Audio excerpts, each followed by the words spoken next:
Here's a new poem called 5 Meditations on the New. The new moon exists for a point in time, but a point is dimensionless, so the new moon has no time, and the new moon has no light. Therefore, the new moon is a not moon. 2. Consider the calculus of Heraclitus. A man cannot stand in the same river twice. Everything above absolute zero, which includes all there is, changes. The definitions and categories we live by are but derivatives of a curve of continuous newness. 3. The quantum mechanics of poetry. Nothing is new, everything is new. 4. Light from the half moon, a river on the river, darkened by a jumping fish. 5. Light from the half moon, a river on the river, darkened by a jumping fish.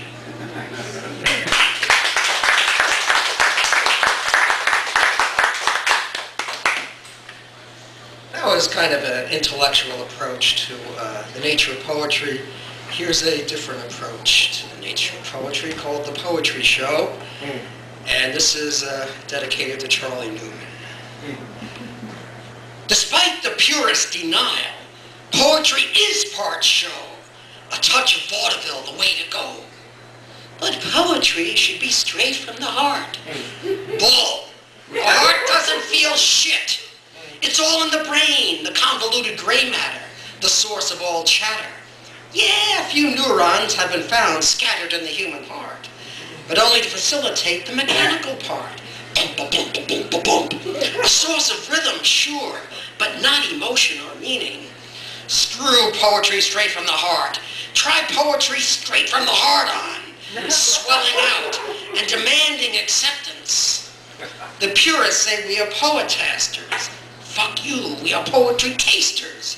Tasting the wind in its juices, tasting life in its many guises, surprises, and beguiling ways. Instead of serious verse, give me serrated verse, raking the world with multiple edges. Give me ferrous verse with an iron constitution, transforming in the presence of evaporation, condensation, lucubration, and rustivation. No, not masturbation. Poetry is show is not David Carradine on the rope, pulling disparate parts for the ultimate thrill at the age of 72.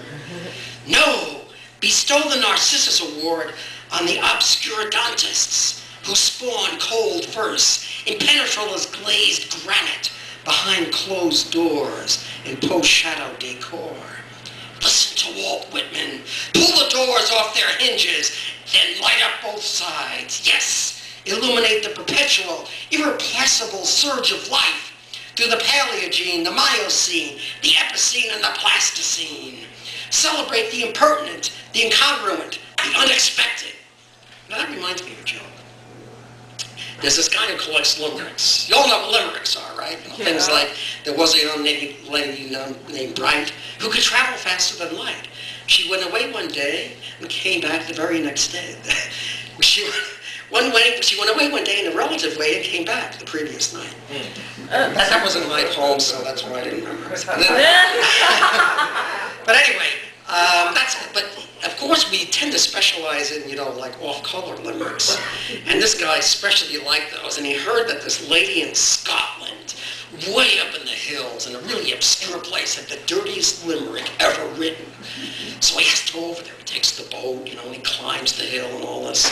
And he says, lady, look, I'm the world's greatest limerick collector. You have to give me this limerick. Oh, I don't know. It's just too dirty for words. Oh, you have to give it to me. Oh, it's worse than a Gilbert Gottfried routine. Oh, please, you have to give it to me. Oh, all right, she says. Tell you what I'll do. I'll go da-da-da-da-da over the really dirty parts. And I'll tell you the clean parts, and you can figure it out. All right, let's go for it.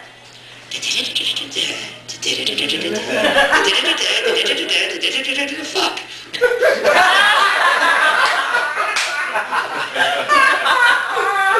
Pop, if you continue this madness, we're going to set up a mommy house and a daddy house. Sure, and yo-yo the kids through post-marital space. Cram that wormhole someplace where the moon doesn't shine. I insist upon one house, our house, with its many mansion rooms. A rowdy house, a bawdy house, a howdy-do house, a poetry house. A full house flush with the royalty of every man and every woman. An open house with open windows. A clean and lightened place, replete with brilliance and splendor, restoring the world's booty. No, I am not a lunatic. I'm firing on all 8. The lights are on and somebody is home. The screws are all tight. I'm securely on my rocker. The wheel is spinning and the hamster is alive and well. I'm perfectly sane. Right, Charlie, right?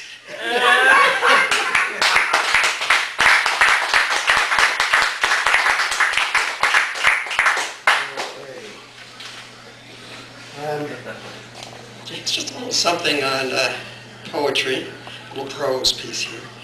Yes, there are contrasting visions of poetry. Did you ever wonder what the original poets were like? Way back when language began, millennia before the written word appeared.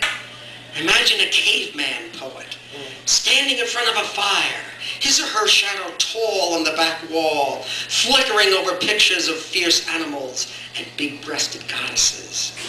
The poet is seer, shaman, manipulator of words and people. Or was everyone a poet, with poetry and prose yet to be differentiated?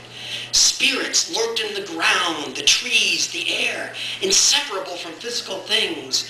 Whenever people spoke, they cadenced the awe of being alive in a world infused with mystery and wonder. Who knows which vision is closer to the truth? But as poets, we hope to stir the feelings of the first poets and their listeners.